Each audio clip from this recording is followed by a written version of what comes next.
positive note after some headline-making diplomatic stumbles in UK and Israel. CNN's political correspondent Jim Acosta has more on that. Romney picked Poland for the last stop of his overseas trip to highlight an economy that is roaring ahead of much of Europe. And on the streets of the picturesque city of Gdansk, at least one person returned the praise. We want you to be President of the United States. The campaign's image of the day was Romney's meeting with the former leader of Poland's solidarity movement, Lech Walesa.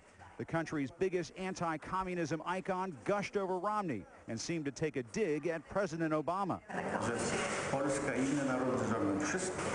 that many other countries will certainly do all their best for the United States to restore its leadership position. Romney landed in Poland after a two-day trip to Israel aimed at wooing Jewish American voters. His stop at the most sacred site of the Jewish faith, Jerusalem's Western Wall, resonated with Benjamin Weinrib, an American Orthodox Jew living in Israel. Does that help win your vote? Yeah, that definitely helps win my vote. But Palestinian leaders are not as pleased. They're fuming over comments Romney made at a fundraiser comparing the Israeli and Palestinian economies. Romney told his donors, and as I come here and look out over this city and consider the accomplishments of the people of this nation, I recognize the power of at least culture and a few other things. A spokesman for Palestinian leaders called Romney's comments racist, adding, "It seems to me this man lacks information, knowledge, vision, and understanding of this region and its people." The Romney campaign complained the comments were being grossly mischaracterized. But Romney hits the same theme in his book, No Apologies, and back in April made a similar comparison between Israelis and Egyptians. Why is Israel such a powerhouse economically and Egypt so far away?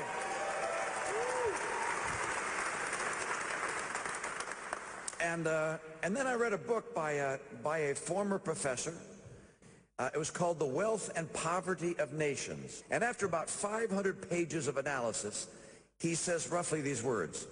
He said, if you can learn anything at all from the history of the economic development of the world, it's this: culture makes all the difference. It was yet another distraction for a campaign that wants American voters to focus on Romney as a potential leader of the free world.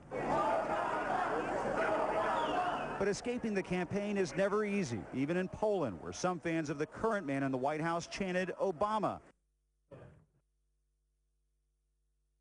Well, as Romney wraps up his tour, U.S. President Barack Obama's defense chief is in Cairo, Egypt.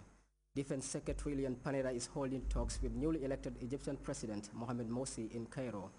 He is also set to meet with Egypt's powerful military chief. Secretary Panetta began his week-long trip in Tunisia, and that is where he spoke with CNN's Pentagon correspondent, Barbara Starr. As he paid his respects to American troops killed in North Africa in World War II, Defense Secretary Leon Panetta also faced up to the limits of U.S. military power in this region, especially as the violence in Syria grows. The problem is that it's near impossible to act unilaterally in that part of the world. It's got to be a multilateral international effort to be able to go after it. Why?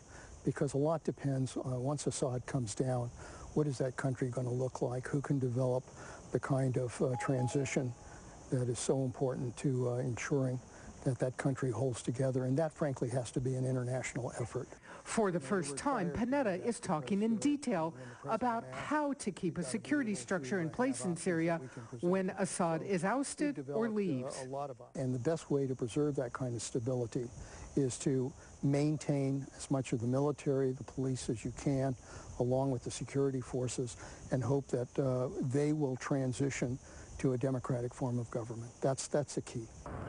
It's nearly 10 years since violence erupted in Iraq after the U.S. disbanded what remained of Saddam Hussein's army. The memory haunts the Pentagon. It's very important that we don't make the same mistakes we made in Iraq.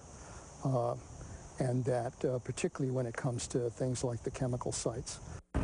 He says it's crucial to keep Syrian troops at the sites to guard against the nightmare of al-Qaeda or Hezbollah getting inside and obtaining weapons of mass destruction. And the defense secretary hinted the U.S. has an ongoing operation to keep the stockpiles out of harm's way. operational basis, you spoke of our operations there, meaning Syria. So did the U.S. government, other government agencies like your former agency, have operations in Syria to help assure the security of the chemical weapons? Well, again, I'm not going to comment on specific operations, only to tell you that we are taking every step possible to make sure that that those chemical sites are secured. Panetta had a final word of advice for Bashar al-Assad. I would say if you want to be able to protect yourself and your family, you better get the hell out now. Is his life in danger? Oh, I don't think there's any question. But for the Obama administration, the Syria strategy still relies on a diplomatic solution and pressuring the Russians to help get Bashar al-Assad out of power. The only question, perhaps, is whether Assad feels that pressure. Barbara Starr, CNN, Tunis. We now take our second break. We'll be back momentarily. Are you thinking of financing an investment opportunity or simply a reliable banking partner? Zenith Bank Gambia offers you just that.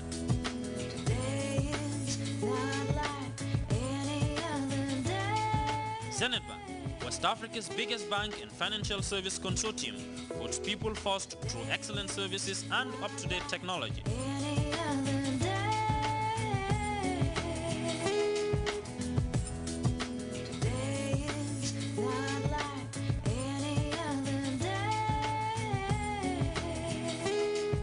With a wide range of banking products and services, including Western Union, RIA, Money Express and MoneyGram Transfer, Zenith Bank prides itself with excellent and efficient customer service delivery with branches and partners around the world. Ramadan Mubarak from Zenith Bank. Zenith Bank, a truly Gambian partner. Welcome back. A total of 15 medals were on offer on day 4 of the London Olympics, and even though we're only a few days into the games, a number of new Olympic records have already been set, and 2 of those belong to a teenage Chinese swimmer. The new sensation is star of the water in London, and at the moment, swam faster than another male competitor. But there has been speculation from some that the Chinese athletes' performances might be too good to be true. CNN has more. Controversy rages over the sensational Olympic win by the 16-year-old Chinese swimmer Ye Shiwen after she shaved over 1 second off the world record in the 400-meter individual relay. Some say it's incredibly fast, insanely fast, impossible even, especially because she swam faster than the men's champion in the final 50 meters. Critics insinuate she may be using performance-enhancing drugs, accusations which have enraged many people in China. Some say critics are simply envious. Others ask, why is it fabulous news if a Michael Phelps or some other swimming sensation pull off superhuman feats and grab multiple golds, and it's cheating if it's a Chinese swimmer? China's anti-doping chief says Chinese athletes have undergone nearly 100 drug tests in London, aside from the separate tests conducted by sports federations, and no one has tested positive. To some, Ye Shiwen may have come from nowhere, but not to Chinese journalists who have been tracking her career. We have been following her since 2 years ago when she won a gold medal at the Asian Games. We did a cover story on her. Back then she was only 14, but she was already Asia's swimming champion. She was also the winner at last year's World Championships, so it's not strange that she could win a gold medal in the Olympics. Ye Shiwen, Jiang Yi says, is a typical Chinese teenager. She's no different from other 17-year-old girls. Very shy. Like many other Chinese teenagers, she likes to tweet on China's microblogging sites and shop online. Ye herself says she is not a cheat and all Chinese athletes are clean. She attributes her success to hard work and improved swimming skills. Jaime Flor Cruz, CNN, Beijing. Let's now shift our attention to the weather report courtesy of the Central Forecast Office.